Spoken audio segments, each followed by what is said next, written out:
Isaiah 35, verse 8 to 9. And a highway shall be there, and a way, and it shall be called the holy highway. The unclean shall not pass over it, but it shall be for the redeemed. In other words, Isaiah is prophesying and said there will be a way, but certain people will not be able to walk in that way. And he says, and certain people will be able to walk in that way. So the only people that will be able to walk on that holy highway are the redeemed. In other words, those are the people that are being saved. He says, the wayfaring men, yes, the simple ones and fools shall not err in it and lose their way. No lion shall be there, nor shall any ravenous beast come upon it. They shall not be found there, but the redeemed shall walk on it. The prophecy further says that on this certain way, which is called the holy highway, no ravenous beast or a lion. Now, do you know that when the Bible speaks about the young lions, he speaks about the demonic and the devilish activities. So when he speaks about the ravenous beast here, and when he speaks about a lion, he does not speak about an actual wild animal. It's a representation of the evil and wicked forces that is coming against you and me. So there's a holy highway. Only the saved or the redeemed can walk on that way. But on that way, no sinner will be there. And on that way, no devil and no demon and no evil power can touch you there.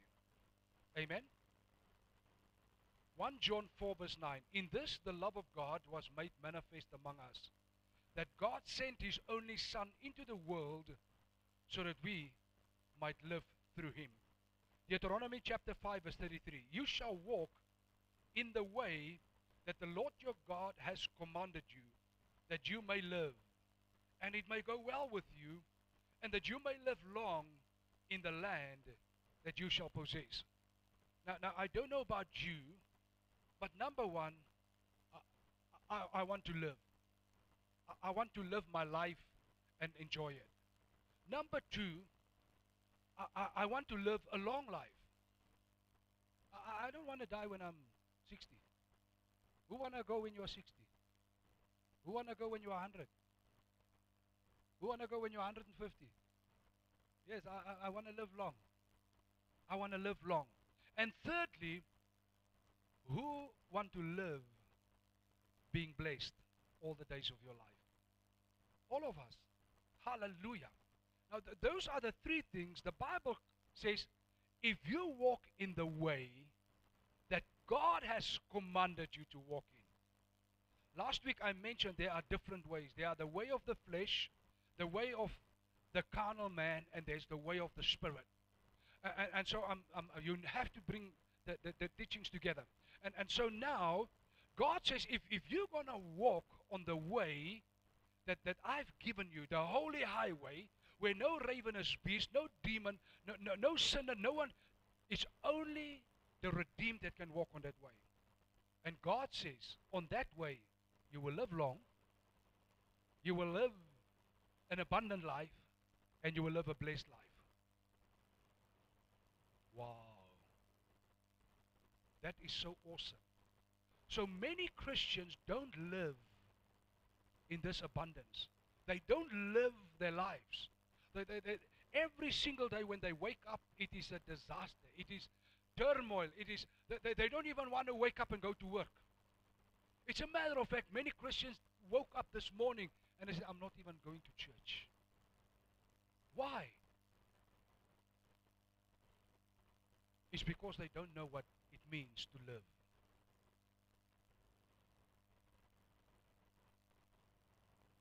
To live. You will wake up 5 o'clock in the morning and say, I can't wait for this day to start, so I can live my life in the presence and the power and the glory of God. That is what life is. That is what it means to live life. Is you can't wait for the sun to rise for you to start your moving in this day. But most Christians are living a miserable life. So they're not living a life. And I want to live life. I want to live an abundant life. I want to help the sun to rise in the morning so I can start my day. Amen. And so the Bible gives me the secret. He said there is a highway, a holy highway, and that is the way where God will command us to walk in. And if you walk in that way, you will live an abundant life. You will live a long life, and you will live a blessed life. Now, I don't know about you, but that is the kind of life I want to live. I don't want to live a miserable life. I don't want to be the whole day be pressed down and crushed in and not be able to even breathe properly. I don't know about you, but I don't want to live like that. I don't want to wake up every morning miserable, hating the day, hating the workplace, hating people around me, hating where I live, hating this, hating my car, hating my clothes, hating everything. Oh, hey, what kind of life is that? But there are many Christians who live that kind of life every single day of their lives. Maybe you know some of them.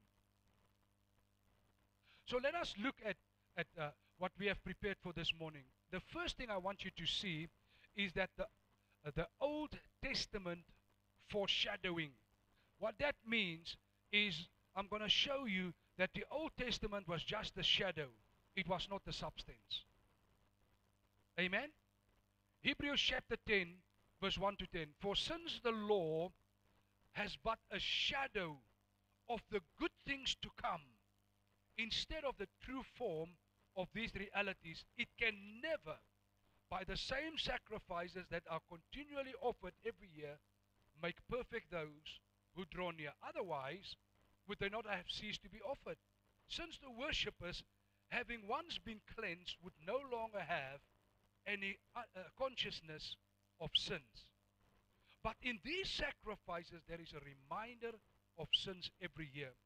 For it is impossible for the blood of bulls and goats to take away sins.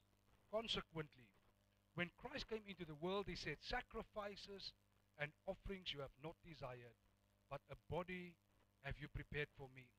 In burnt offerings and sin offerings you have taken no pleasure.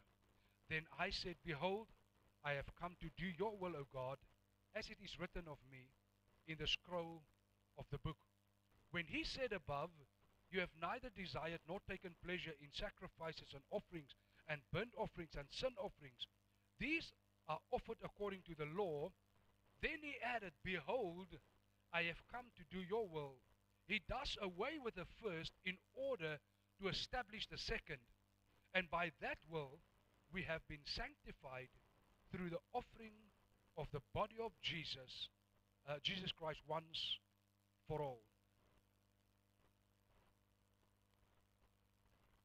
So the life and the abundance of life that God intended us to live. Where in the Old Covenant and in the Old Testament, that they only saw and experienced the shadow. They did not experience the fullness of that life. Amen? And so the sacrifices and many things in the Old Covenant was things to keep reminding them that there's ultimately something better coming. And so when Jesus was supposed to show into the physical form, he said, you have prepared a body for me. Because in these sacrifices that are constantly being brought before you, you have no delight in it. And so God prepared for him a body to come. And so the one that has the substance of what this good life is all about and what this life of abundance is all about was Jesus Christ. Amen? So in the Old Covenant, they only experienced the shadow. They experienced God's goodness, but only to a certain extent. As a matter of fact, the Bible tells me that the Holy Spirit would come on the great men and women of God and then move again. So then the Spirit comes and the Spirit moves. But now, In Christ, the Holy Spirit has come and remained on us. The Holy Spirit is not being removed again. As a matter of fact, the Bible says nothing can separate us from the love of God. Nothing. He says, I'm going to give you the Holy Spirit until all eternity. The Holy Spirit will never be taken away from your life if you are born again. Amen? And so what they experienced was just the shadow of the things that was supposed to come. And so the Bible tells us that in Christ, that shadow have taken a substance. So Jesus became the substance. Jesus became the actual one, not the shadow. Amen? The second thing I want to put emphasis on this morning is the Bible tells me that some serve the shadow. Somehow, some people are happy with the shadow.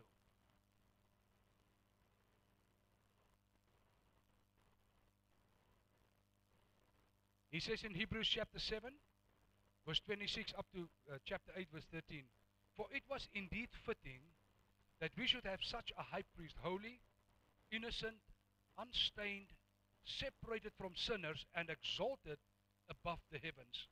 He has no need, like those high priests, to offer sacrifices daily, first for his own sins and then for those of the people, since he did this once for all when he offered up himself. For the law appoints men in their weakness as high priests, but the word of the oath, which came later than the law, appoints a son who has been made perfect forever. Now the point in what we are saying is this: we have such a high priest, one who is seated at the right hand of the throne of the majesty in heaven, a minister in the holy places, in the true tent that the Lord set up, not man. For every high priest is appointed to offer gifts and sacrifices. Thus, it is necessary for this priest also to have something to offer. Now, if he were on earth, he would not be a priest at all, since there are priests who offer gifts according to the law. They serve a copy and shadow of the heavenly things. For when Moses was about to erect the tent, he was instructed by God, saying, see that you make everything according to the pattern that was shown you on the mountain. But as it is, Christ has obtained a ministry that is as much more excellent than the old, as the covenant he mediates is better, since it is enacted on better promises. For if that first covenant had been faultless, there would have been no occasion to look for a second. For he finds fault with him when he says, behold, the days are coming, declares the Lord, when I will establish a new covenant with the house of Israel and with the house of Judah, not like the covenant that I made with their fathers on the day when I took them by the hand to bring them out of the land of Egypt, for they did not continue in my covenant. And so I showed no concern for them, declares the Lord. For this is the covenant that I will make with the house of Israel after those days, declares the Lord. I will put my law into their minds and write them on their hearts, and I will be their God, and they shall be my people. And they shall not teach each one his neighbor and each one his brother, saying, know the Lord, for they shall all know me, from the least of them to the greatest, for I will be merciful toward their iniquities, and I will remember their sins no more. In speaking of a new covenant, he makes the first one obsolete, and what is becoming obsolete and growing old is ready to vanish away. In verse 5, let me just read that again. He says, they serve a copy and a shadow of the heavenly things. For when Moses was about to erect the tent, he was instructed by God, saying, see that you make everything according to the pattern that was shown you on the mountain. And up to today, there are still certain people that are serving the shadow. They are not serving the substance. They are serving under the laws of the old covenant, and they are not serving Jesus Christ as the Lord of Lords and as the King of Kings. And so when God instructed Moses, he saw something in heaven and he built the same thing on earth. But the Bible tells me that thing is the shadow. That thing is the shadow. The fact that they offered all the heifers and the goats and the things that they slaughtered and the blood that was flown from these animals, it was because God instructed him, because Moses saw the Lamb of God, Jesus Christ, slaughtered in heaven. And so they continued understanding that they have to do these things on earth. But a day came where Jesus Christ came to this earth. No longer the shadow from heaven. No longer the Lamb of God slain in heaven. But he came in a physical form, like a human being, into this earth, born of Mary.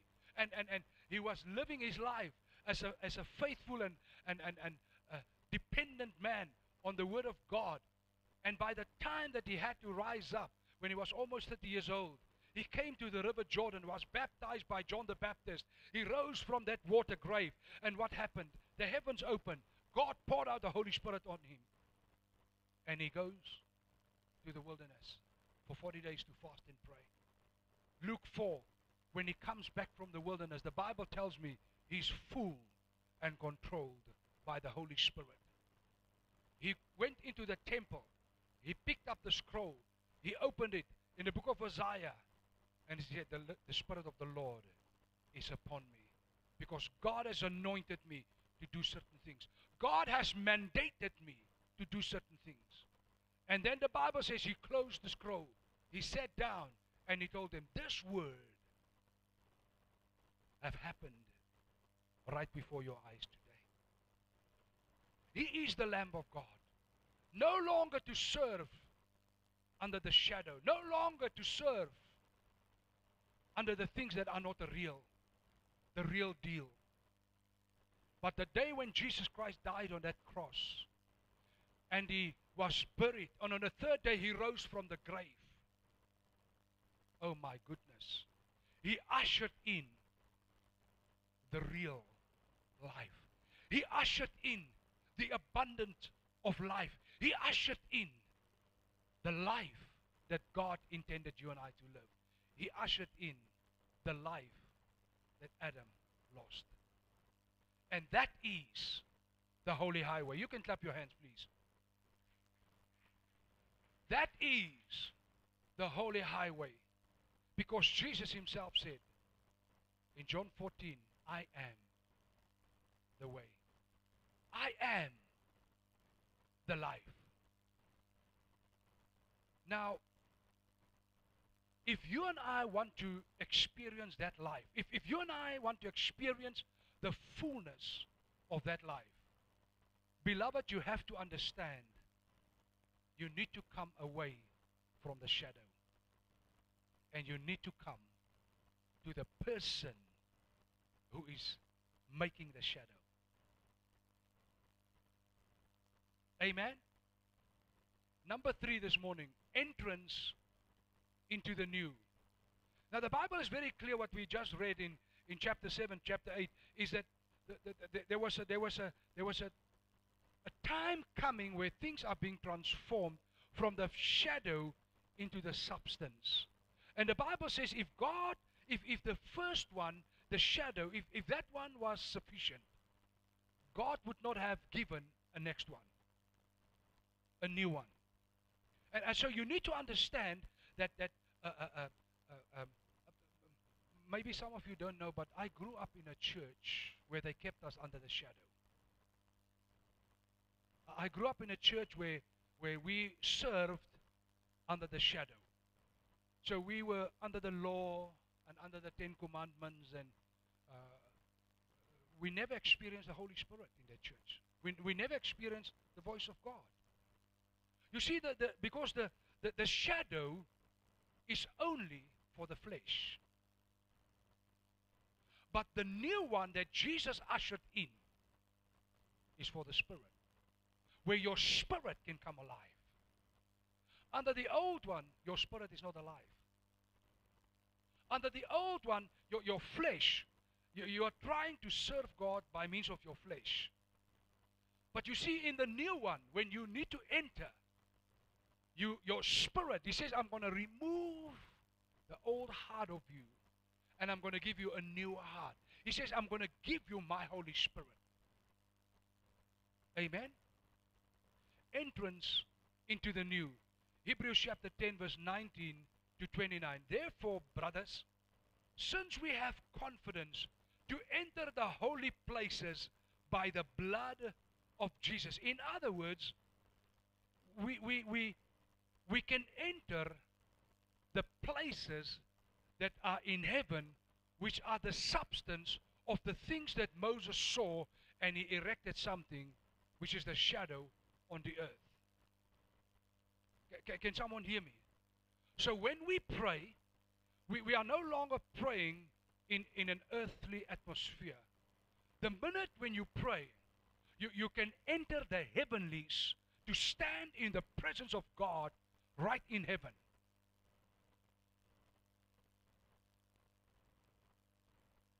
Many people, when they pray, Christians, when they pray, their prayer does not even go beyond the ceiling. I don't know about you. I'm saying many people. That their prayers is not going anywhere. They are just here on earth. Just in the room.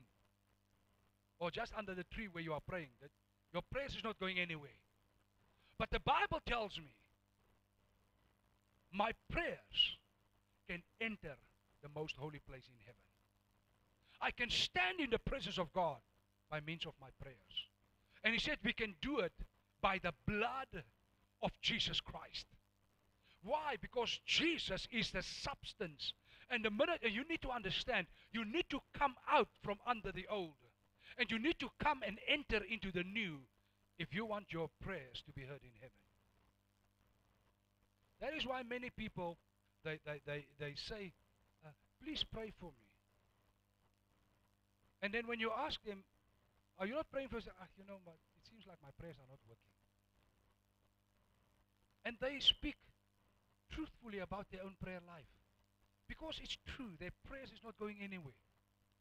They have never learned that there is a shadow, and they are still serving under the shadow.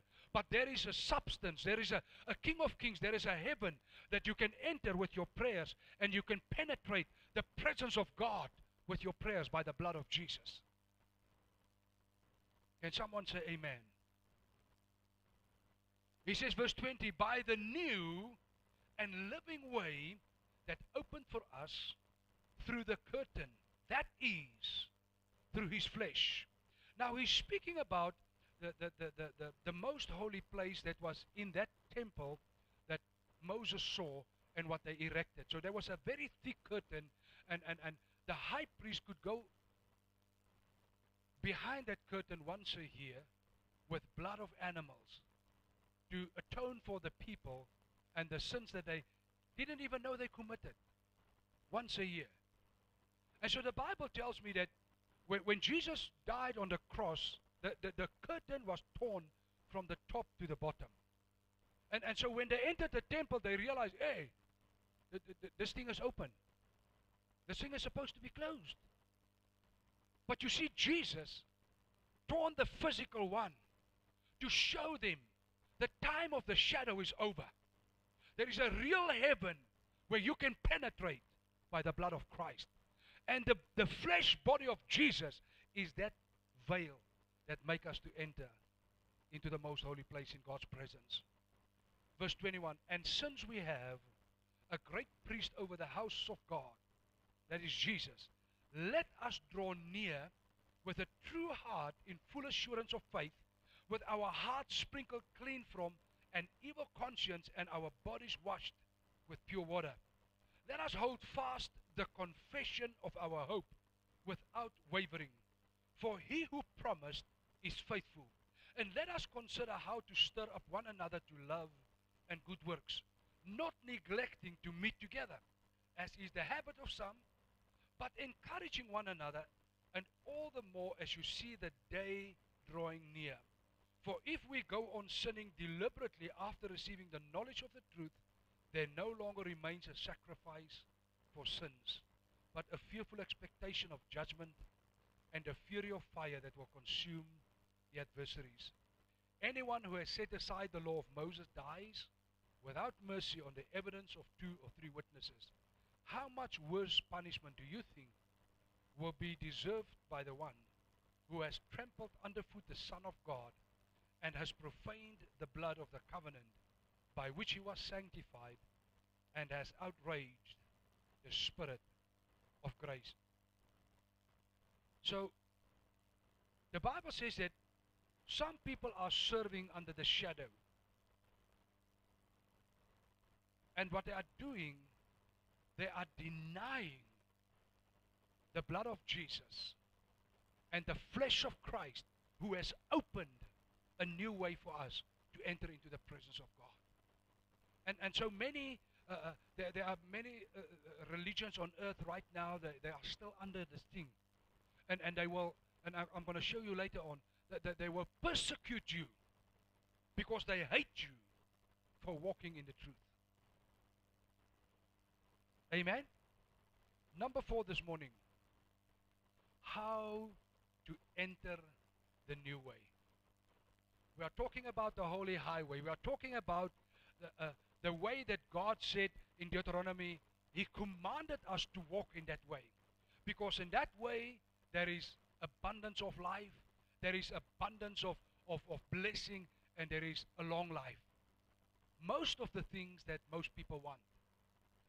I've seen it that sometimes, people are 86, 87, 90, and when they turn sick, they say, call the pastor. Now the pastor come, and hardly any of them tells you, Pastor, pray for me, I want to go to Jesus now. Most of them say, pray for me, God can heal me, I want to live longer. Why? Because in the heart of man, we know that God wants us to live a long and good and healthy life. Thank you. Thank you, Tanya. Somebody want to live a long and healthy life. I don't know, have you found people that says, please pray for me.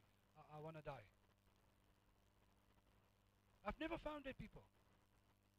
People are severely sick. They say, please pray for me. God can touch me. I want to live. That desire is in all of us. That desire to live a long and healthy life. And there's nothing wrong with that. Because that is what God intended for us. That is what God intends for you and your family and your loved ones. But the Bible tells me that there is a holy highway that we need to find to walk in that way, where no ravenous beast, no nothing can come on that place, in that way. Amen? How to enter the new way. So we have seen now some people are under the shadow. We have seen that the Bible says, enter in, come through the blood, come through the flesh of Christ. But how do we do it? John 14 verse 6, Jesus said to them, I am the way and the truth and the life. No one comes to the Father except through me. So Jesus himself claimed it upon himself.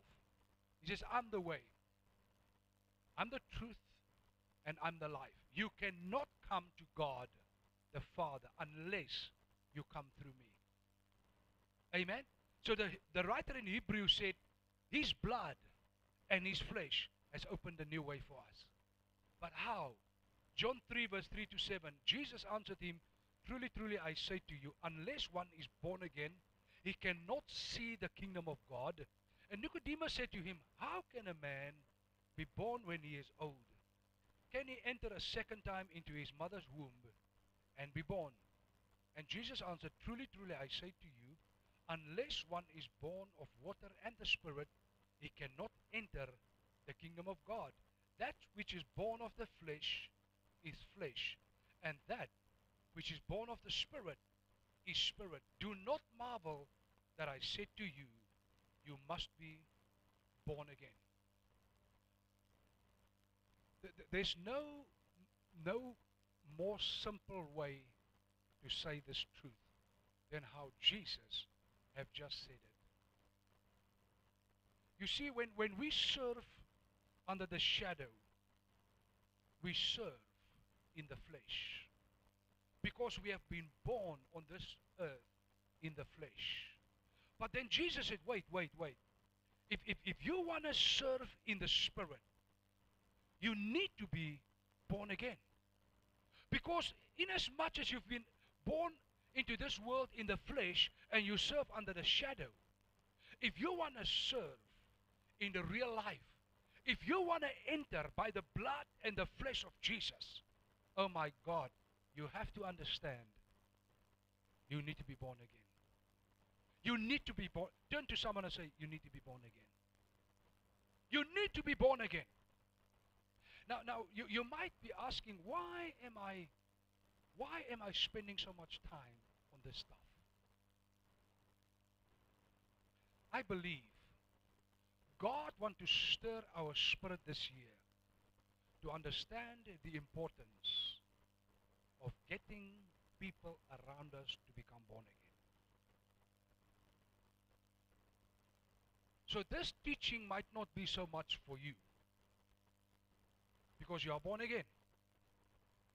But this is for you to understand how important it is for God that you go and get people who are not born again and help them and bring them and whatever you have to do so that they can become born again. There are multitudes of people serving under the shadow. Their prayers are not going anywhere. They don't experience the hand of God. They don't experience the power of God. They don't know nothing. But they think, I'm going to heaven. But they don't know they are on their way to hell. The only way how you can enter in is when you become born again. I don't care if your father and your mother and your auntie and your grandfathers, all of them are pastors and preachers. I don't care. Unless you are born again, you will not enter. I'm saying unless an individual is born again, they will not enter. They can serve under the old, they can serve under the shadow, they can tell you about Jesus, they can tell you about Noah, they can tell you everything about Abraham and Moses and Samson and Isaiah. If they have not entered through Christ, it means nothing. They will not experience the life. They will not experience the breakthrough. They will not experience the abundant life that Jesus died for so that we can live it as Christians. Amen? And I love it. Jesus says, do not marvel that I'm telling you, you must be born again. Some people marvel and say, well, what kind of thing is this, born again?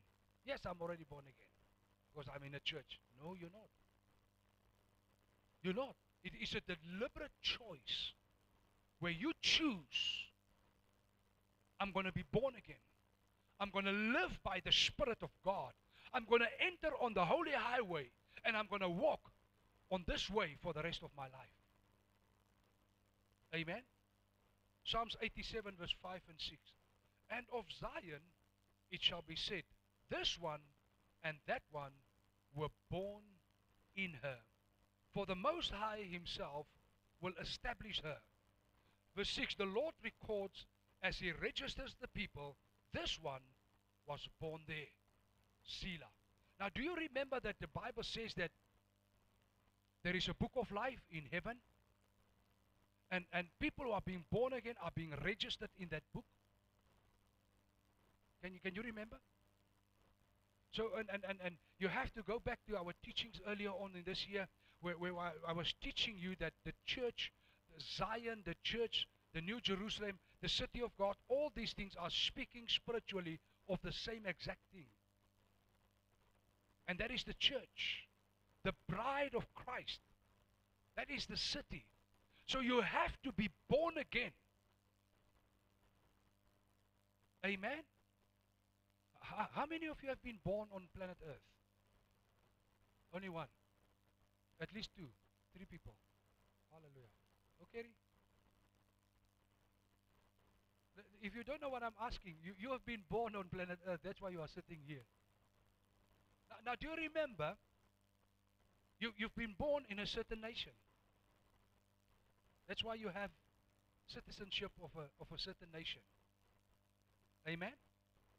And do you remember, you've been born in a specific place. Some of you have been born in Rundu. Some of you have been born in Nankudu or Nankurunkuru. Amen? So you know where you have been born. Are we together? So when you are born again, you know that you've been born in the city of God because your record is in the book of life. My record is there. They registered me in 1987, in the month of December. They registered my name. I know. Amen? And so it's important for you to understand that. How do people enter? It's not by going to church. It's not by praying. It's by becoming born again, and their name is registered in the book of life that is in the city of God. Amen? And so you need to understand, church, the mandate that you and I have is not to come to church every time there's a service here. The mandate we have is to help people to be born in the city of God, that the names will be registered in that book of life. So one day when they pass away here, and the book is open there, the name is there, and they can enter eternity with Jesus. Can someone hear me? It's not good enough for you to be born again. It is not enough for you to God has mandated us to go and make disciples of all the nations. What is a disciple? How can you make a disciple if you yourself have never been discipled? You are just sitting in church, coming when you want, doing what you want. Have you been discipled? Is the heartbeat of God beating inside of you that you can't wait for the new day to rise so that you can at least share the gospel of Jesus to someone? Because that is the abundance of life. Oh, you thought the abundance of life is mullah. You thought that abundant life is more money.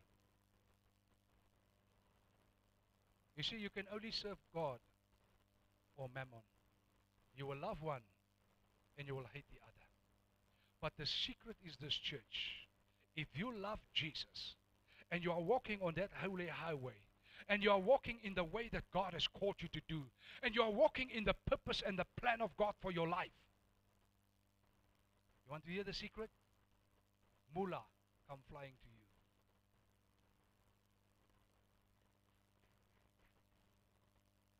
Stop running after money.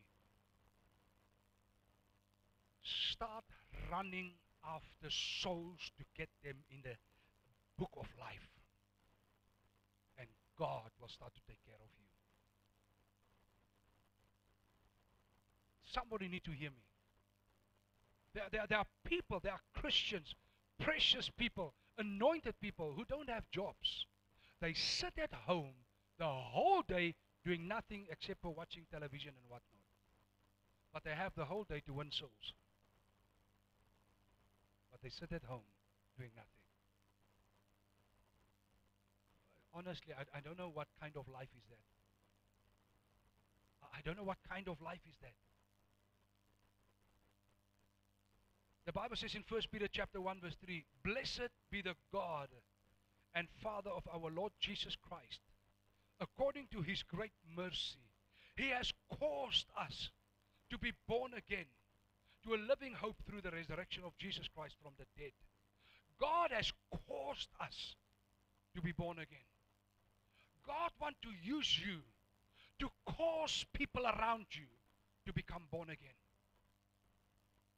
The Bible tells me, how can they believe if no one preaches?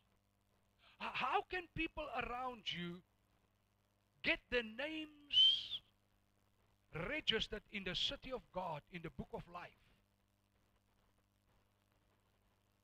If you don't tell them, beloved, you are still serving the shadow.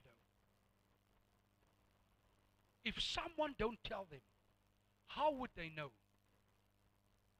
How would they know? But many people come to my office and for prayers and encouragement and advice. And when I ask them, are you born again? They said, yes, I am. Then secondly, I'm asking them, please explain to me what it means to be born again. I'm not sure now. Somebody who's born again knows exactly what it means to be born again. And so the enemy have come to the people under the shadows. And the enemy has convinced them that they are born again.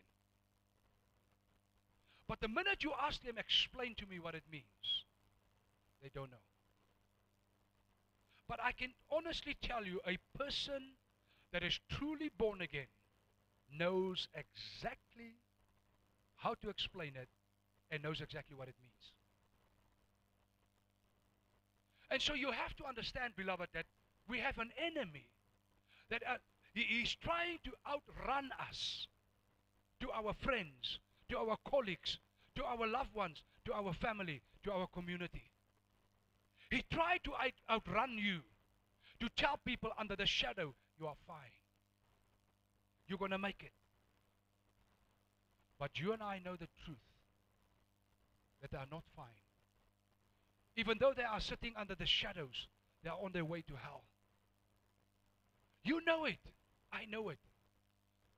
But we keep quiet. You see, you have to understand, beloved, there is the life of the flesh and there is the life of the spirit.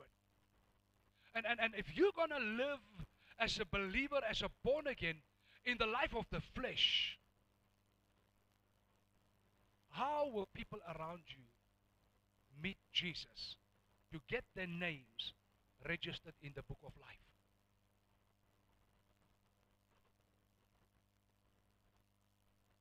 Number 5, grace and mercy. John 1:16 and 17. For from his fullness we have all received grace upon grace. For the law was given through Moses. Grace and truth came through Jesus Christ. More clear. How can you see the shadow and the substance more clear than in this verse? The law was given through Moses. Grace and truth came through Christ. Jesus is the substance. Moses only received the shadow. And that's why I want you to hear, church. This morning, the Spirit of God must stir something inside of us. You have to understand there are these two different things. And maybe most of the people that you know are serving God under the shadow. They are not serving Jesus Christ, the King of Kings. They might know his name. They might know how many miracles he did. They can tell you so many things about Jesus. They can tell you so many things about the Bible. But they are not born again. They are still under the flesh, under the old, under the shadow, and they don't even know. They are only serving the shadow. They are not even convinced in their hearts that there is another life. There is a spirit life. And that is why some of these under the shadow, they will tell you, oh, the Holy Spirit is just a power. My Bible tells me he's God. My Bible tells me he's God in as much as God is God. But they will tell you, no, he's just a power. He's just a wind. Is the Holy Spirit a wind? He's a person. He can speak. He can listen. He can teach. He can do anything that a person can do. But they live under the shadow. They live under the shadow. So some of them live under the shadow, and they will tell you, if you worship on a Sunday, oh my, you have the mark of the beast. They don't even know what the mark of the beast is. Do you know what is the mark of a beast? The Bible says it's on your right hand and on your forehead. Do you know that the Bible says that when you're born again, you will have the mark of Christ? So what is the mark of Christ? Show me. Is it something you do on a specific day? What is the mark of Christ? The mark is what you do and what you think. Because that is where the rivers of life is flowing from. Your right hand is your action. What are you doing? Your forehead is your thinking. What are you thinking? So the person who is constantly devising evil, thinking evil, and doing evil has the mark of the beast. But the person who are constantly thinking, what is Jesus doing? What can I do to serve my master? And you actually do it. You carry the mark of Christ. That's why people look at you and say, you're different than us. Not because you have a scar on your forehead, like a little cross. Say, oh, you are one of those, you know. You have the cross here. No. How you conduct yourself, how you live, how you speak, what you do, carries the mark of who you serve. Are you with me? Are you with me? So it's not a specific day, my dear. It's your action. It's your action. Ephesians chapter 2 verse 8 and 9. For by grace you have been saved through faith. And this is not your own doing. It is the gift of God. Not a result of works, so that no one may boast. So God's redemption plan is often described as an act of grace, meaning that salvation is a gift freely given by God despite human unworthiness. You will never be good enough to earn it. Never. But because Jesus is truth and grace, He granted grace to us freely. And that's how we became born again. Number 6, teaching and instructing in the way. Teaching and instructing in the way. So in other words, it's not just a matter of finding the way. It's not just a matter of becoming born again. Because many people, they fear hell, and then they opt. You know, I have two options, 50-50. If I opt to give my life to Jesus, I'm going to heaven. And if I don't do it, I'm going to hell. I don't want to go to hell. So I'm going to give my life to Jesus. And then they think that's all you need to do. But they don't know that do you know that there is a character trait that we say citizenship? Citizenship. Do you know that? So we say this person is a good character in terms of citizenship. Why? He knows what it means to be a citizen of this nation. As a matter of fact, the individual knows what it means to be a citizen of our city. Because the person is doing good, and the person is developing, and the person is doing so many things. No lawlessness and wickedness and crooking, and no. Now, you need to know that being a citizen of heaven, being a citizen of the city of God, oh my, you and I need to learn what it means to be a good citizen of the city of God. Are we together? And the only way how you can learn is by someone teaching you and modeling to you how to do it. Amen? If no one have ever taught you that you can lay your hands on the sick and you pray for them and they can recover, how would you do it? No one ever taught you. How would you even do it? Amen? So there are so many things that you need to learn. You need to be taught. You need to be instructed in the ways of God. Look at this, Micah 4 verse 1 and 2. It shall come to pass in the latter days. Are we living in the latter days? Hello? Okay. We are living in the latter days. That's what they say. It shall come to pass in the latter days that the mountain of the house of the Lord shall be established as the highest of the mountains. It shall be lifted up above the hills, and peoples, it is plural, peoples shall flow to it. And many nations shall come and say, Come, let us go up to the mountain of the Lord. Now where's the mountain of the Lord? Right there. The house of God. In other words, let's continue the reading. It says, let us go to the house of God of Jacob, that he may what? Teach us his ways, and that we may walk in his path. For out of Zion shall go forth the law and the word of the Lord from Jerusalem. So this is now not speaking about Jerusalem in the Middle East. This is speaking about Jerusalem, the new Jerusalem, the city of God. And so the church, that is why we invite people to the church.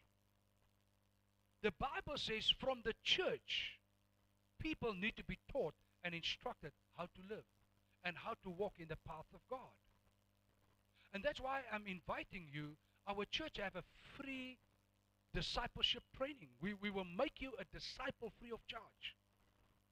You need to commit to the teachings and the training. And it's going to take you 6 months. One Saturday per month. Amen? And so we can teach you. Where are we going? You're coming to the house of God to be taught the path that you must walk in. How will you be trained?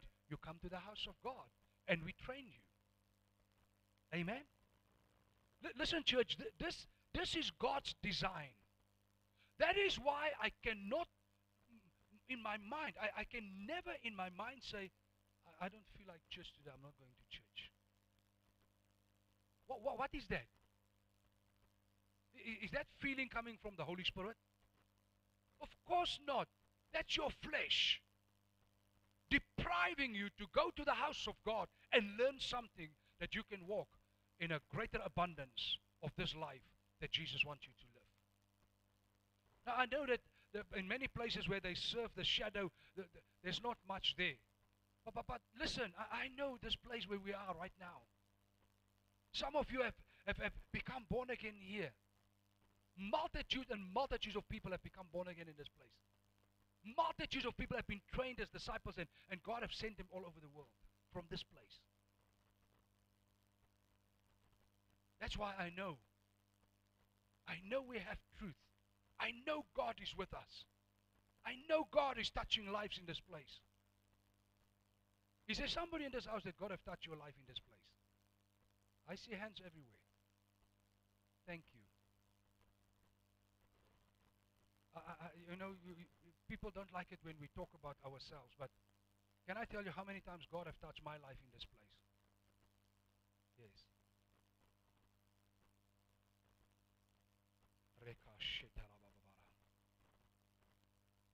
So we help people to get away from the shadow, to find the real, the substance. His name is Jesus Christ. To find the Lamb of God, to find the way, the holy way, the path to enter. Now, the only way they can enter is by becoming born again. So we need to help them to become born again. But this is not where we stop. Now, We need to understand, we need to make a citizen of heaven out of this individual. And the Bible called them disciples. Listen, church, it's not just enough that you invite people to church, like once, and you invite them never again. No! You must understand that many people are blinded. They don't know the truth. And they are crying in their hearts for more of God. And you invite them once. Keep inviting them. Keep inviting them. Once they start to come, keep encouraging them to keep coming. Why? This is where we are going to teach them what the citizen of heaven looks like. This is how you pray. This is how you fast. This is how you conduct your life. This is what your marriage should look like. This is how you do Bible study. This is how you serve God. It's not coming. It's not coming naturally. Do you think it's coming naturally? Why are you sending your kids to school? You send them to learn. And if you send them to Revival Center Christian Academy, we are not only going to teach them academical and all those fancy things. We are going to develop their character as well. We are going to develop their character as well. So in Revival Center Christian Academy, we just don't only teach academics and all the other things that develop the individual child. No. We also help them to discover character of Christ. We help them to become citizens of heaven. And then we teach them the character of heaven. Amen? You need to be taught. You need to train. You need to learn. Where are you going to learn if you sit in front of your television every day? Or some people sitting the whole day there at the moving cup. Do you know what's moving cup? Do you know what's moving cup? These gentlemen, they are laughing. Moving cup is that place in the village, where they are sitting under the tree and the big cup is moving and everybody. That's the moving cup. Moving cup business. So many people are sitting there. But they are not coming to the house of God. The Bible says in the latter days, the peoples, plural, the nations will come and say, let us go.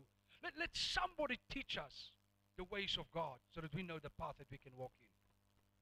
So as a church, my mandate that God is expecting of me is to train and equip you to go and do what you have to do for the kingdom of God. God has never called me to do your job. And we have a thing in certain training circles, we call it monkey business. Monkey business is when you give your responsibility to someone else.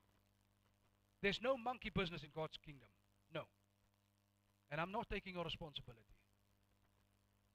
Amen? And you're not taking because I'm carrying my responsibility. My responsibility is to teach you and to train you what the citizen of heaven look like. And those of you who are coming here and you are part of this church, you know this is exactly what I'm doing. I'm not beating around the bush and I'm not doing other things. I'm teaching you every Sunday when we are here what it looked like to walk in the way of Jesus. Because that's my work. Because the nations and the people are coming. And when they come, they need to learn how to walk and conduct themselves as Christians.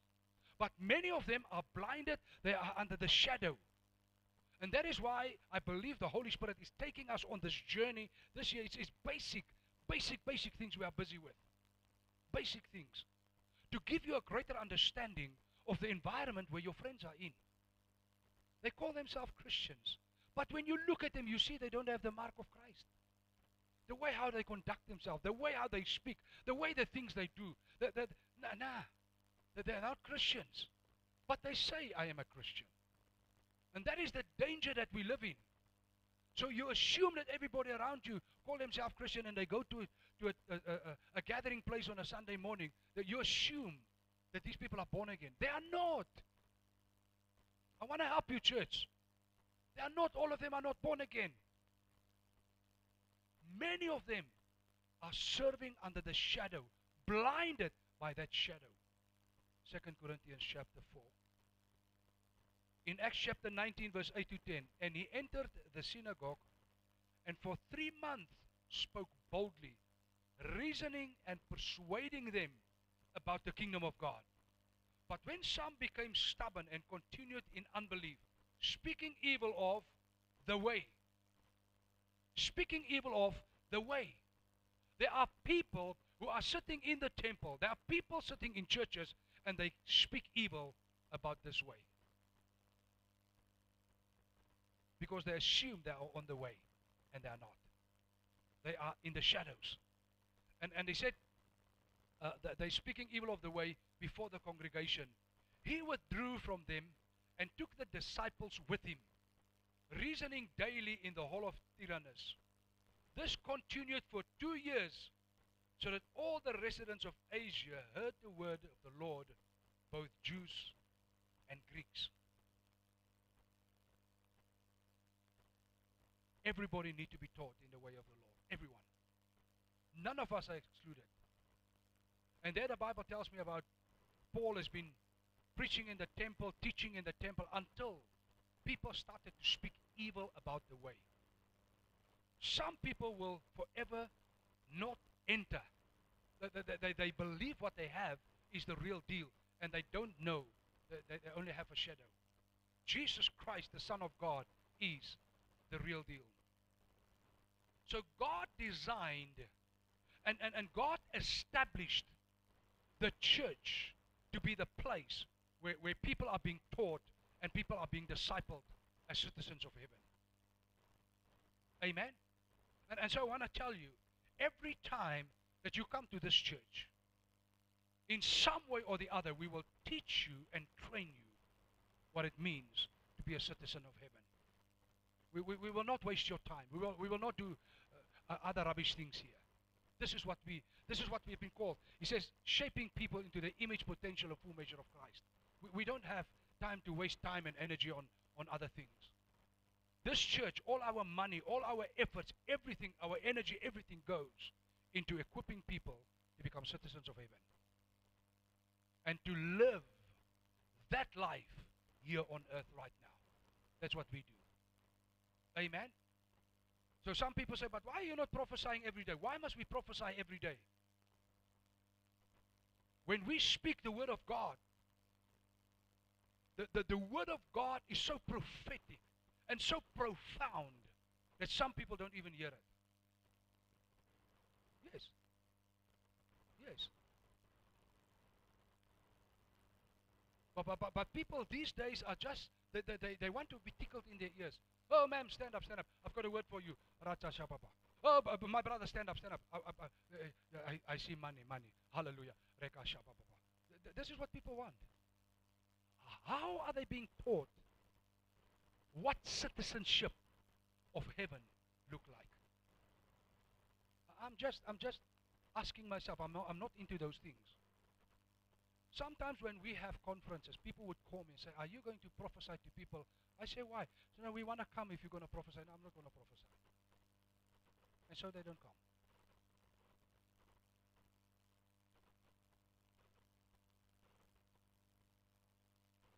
The word of God, in my opinion, is much more important than a prophecy. Because I believe. It's my opinion. It's my opinion. It's my opinion. My opinion, if you give a person a prophecy, it's like giving the person a fish. So the person eats and the person is satisfied and the person go home and the person is hungry tomorrow again. But when you teach the person the way of God and they learn to enter, you are giving the person a rod and you equip the person to fish for themselves. That's what we believe in. So that is what I believe. And that's my opinion. It's more important for you to hear the word of God, transform your life, and I'm going to start speaking about transformation soon, transforming your life and equipping you to sit with your own rod and catch your own fish. Then running from this church to that church, get the fish here, get the bread there, get something here, get something there. And every week you are somewhere trying to eat somewhere. It's not working. It's not working. It's not working. Can you hear me, church? It's not working. You have to learn the way of the kingdom of God. And you have to live in that way to experience the fullness of the King. Hallelujah. So you have to be at a good church where they can teach you the ways of God, where you can learn to walk in the path of Christ, and where your life is being touched. Our last point this morning is persecution of the way. Persecution of the way. In Acts chapter 9, verse 1 and 2, but Saul, still breathing threats and murder against the disciples of the Lord, went to the high priest and asked him for letters to the synagogues at Damascus, so that if he found any belonging to the way, men or women, he might bring them bound to Jerusalem. If they find a person in the way, Acts chapter 24, verse 13 to 21, neither can they prove to you what they now bring up against me, but this I confess to you, that according to the way, which they call a sect, I worship the God of our fathers, believing everything laid down by the law and written in the prophets, having a hope in God, which these men themselves accept, that there will be a resurrection of both the just and the unjust. So I always take pains to have a clear conscience toward both God and man.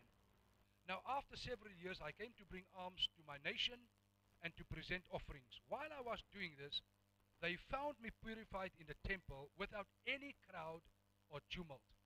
But some Jews from Asia, they ought to be here before you and to make an accusation, should they have anything against me. Or else, let these men themselves say what wrongdoing they found when I stood before the council, other than this one thing, that I cried out while standing among them, it is with respect to the resurrection of the dead that I'm on trial before you this day.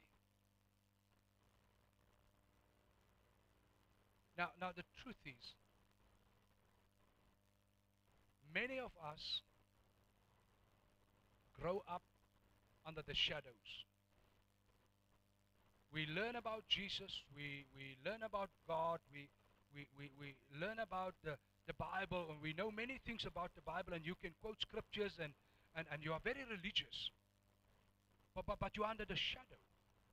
And by the grace of God, He sent people on our way, and they have broken open the way, and we have seen the way, and we have accepted, and we have become born again. So now we have entered the way ourselves. Now in the shadow, they take babies and they sprinkle them and they say they are baptized. But now in the way, you yourself are going to the water to be baptized like Jesus. You are going under the water. Like a grave, you are rising up from the grave in the newness of this way. And now you are being trained and equipped as a disciple in the way. So many of the people who are not part of the way and who are not in the way, they will tell you that is a sect. Yes. It's a matter of fact, in the days when I grew up, I was 21 years old, almost 21 years old when I became born again. Back in the day, in the shadow where I grew up, they would catch you and say, hey, what is this now? You must come back to church and you must deny. You must turn your back on this thing that you have done. This is evil. This is demonic. This is from the devil. This is a sect. And so many people today are being persecuted when they choose the way. And when they leave this church, giving their life to Jesus, they get home with a booklet. And the family says, what have you got in your hand? I've got a booklet from the church. Oh, so why did they give you this? Because I gave my life to Jesus. I became born again. Wow! And they turn against you. And they will not let you sleep, but you shall not go back to a church like that. You must come back to the shadow.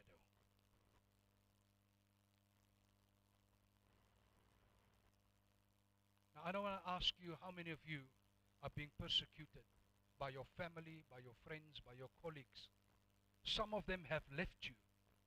Some family members, they pick up their noses and they don't even see you because you are now some sort of a thing from hell. But they don't know. You are now a city dweller of heaven. You are now a citizen of heaven.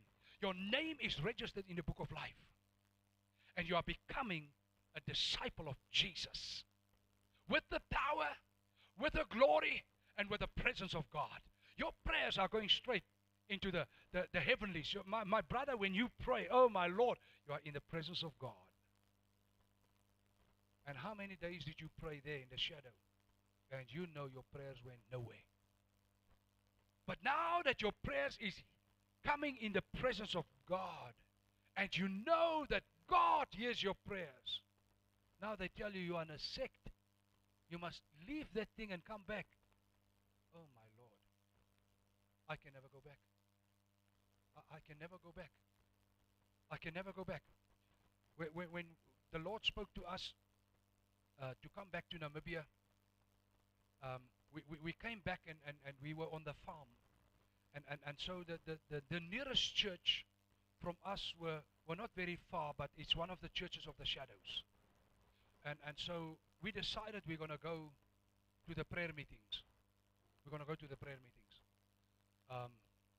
So every week we are in the prayer meetings. So eventually, somewhere, somehow, they figured out that my wife can play the music.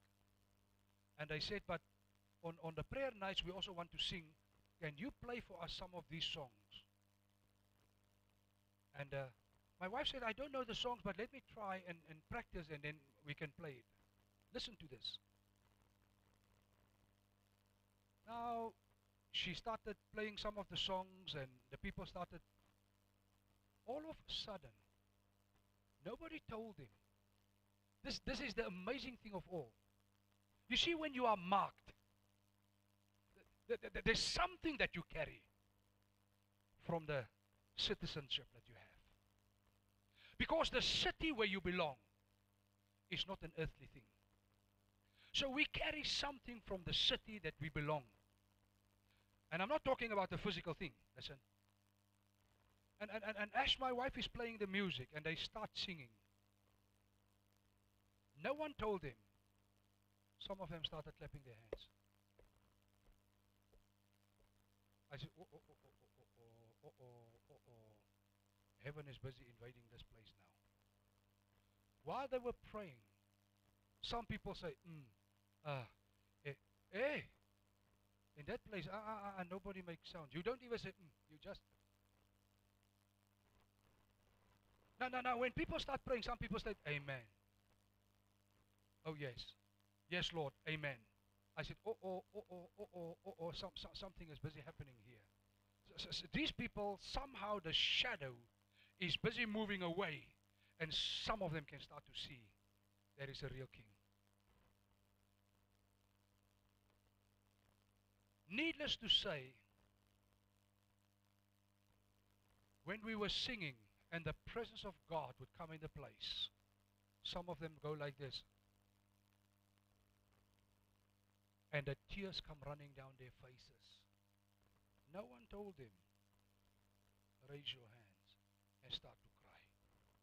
No one told them. That's where the trouble came. They had a major meeting, and they said to those people in that church, this thing of you people saying amen, clapping your hands and weeping and raising your hands in this church, stop now. That's the moment I told my wife, he said, let's go. We are no longer welcome here. Let's move.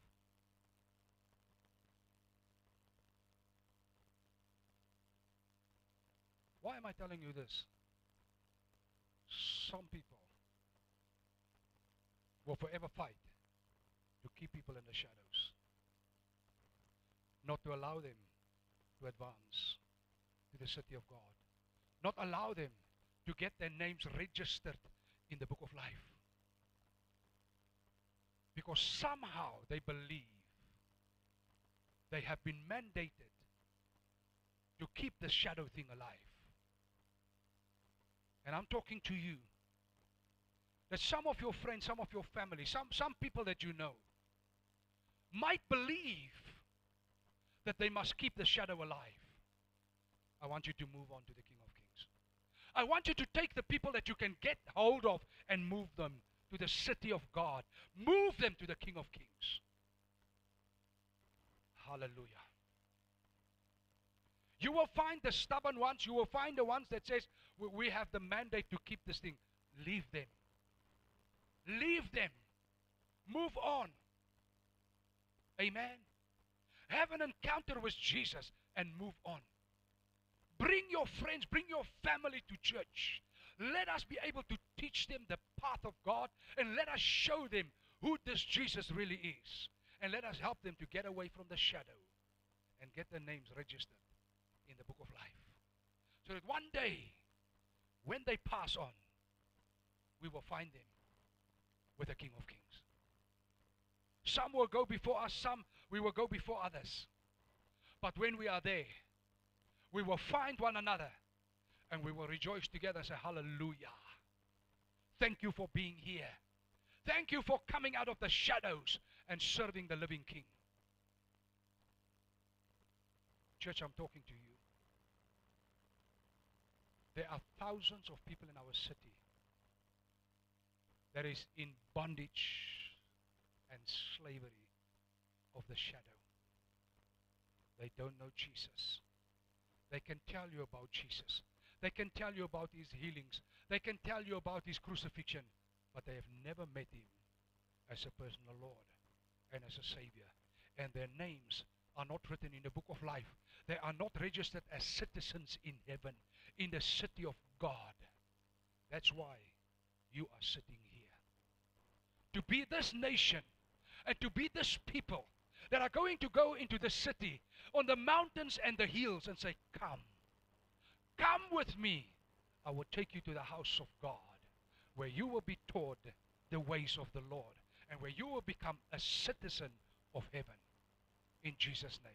I want you to stand on your feet. Let's clap for the Lord.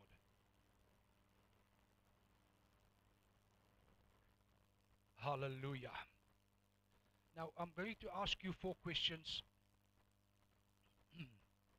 And this is the place now where you ponder, where you apply your heart and you apply your mind to the word of the Lord that you heard this morning.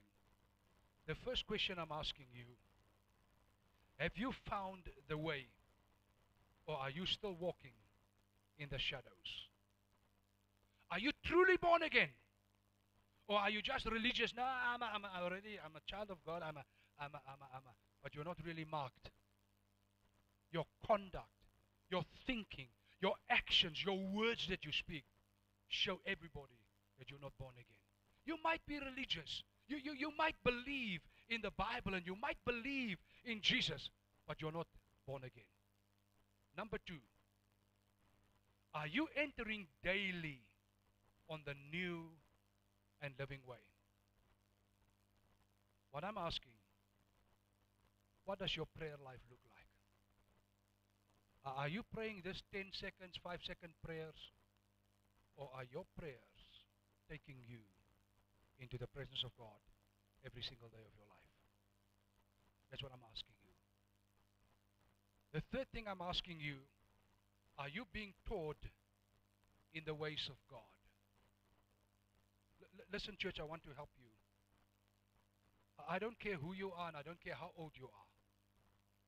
You will never get to a place where you have learned everything about the ways of God on this side of the grave.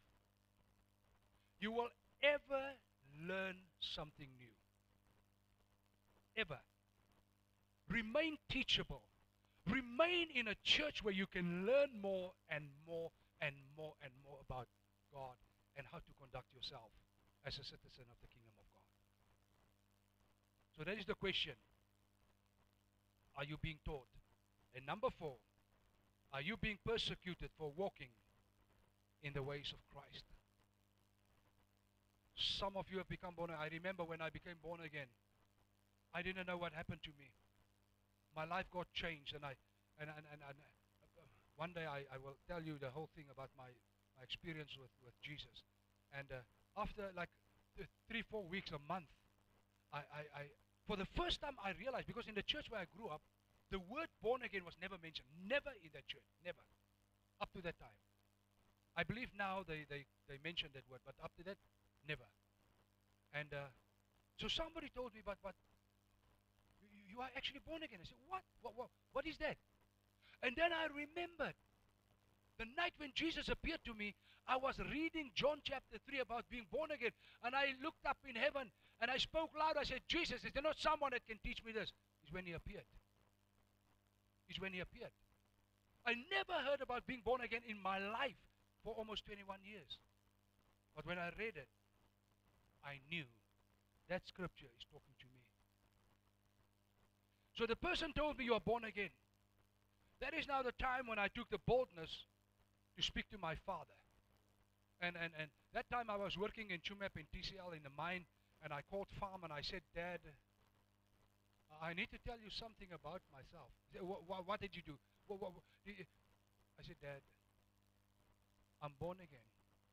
I gave my life to Jesus, and I will never be the same. He said, are you a communist? Are you a Satanist? In what sect are you now? Leave whatever you are and just we have a church, son. I said, I know you have a church, but I'm no longer part of your church. I'm now part of the kingdom of God. I'm going to find another church. No. So my persecution also started when they knew. And I will never forget how my father told me, I'm going to take you immediately from my last will and testament. You will not inherit anything. I said, you can give it to whom you want. I have a greater inheritance that you can ever give me. I'm going to inherit what my Heavenly Father has in store for me. Amen. Some of you are going through persecution. Are you that person? No. It's part of the deal. But make up your mind. Chase them off. Cast it away from you and serve God on this living way. There's no other way. This is the holy highway. This is the way of Christ. Don't let your family. The Bible says, Jesus said, if you cannot hate your father and your mother and your brother and your sister, your mother-in-law, your brother-in-law, if you cannot hate them, you can never be my disciple. Make up your mind. Make up your mind. I can just encourage you, it's more important to serve him than to please your family. Get away from the shadow. Get into the new way. Get into the holy highway that God can help you. Let us go through the questions again. Number 1, have you found the way, or are you still walking in the shadows? Number 2, are you entering daily on the new and living way? That's about your prayer life. Number 3, are you being taught in the ways of God? That's your discipleship, your citizenship of the kingdom of God. And number 4, are you being persecuted for walking in the ways of Christ? That's the people around you trying to pull you back, to go back to the shadows. I want you to close your eyes, and I want you to pray your prayer. And I want you to make your commitment this morning and say, Jesus, I want to serve you all the days of my life. Let us pray. Hallelujah. Thank you, Jesus. Lord, thank you. Thank you.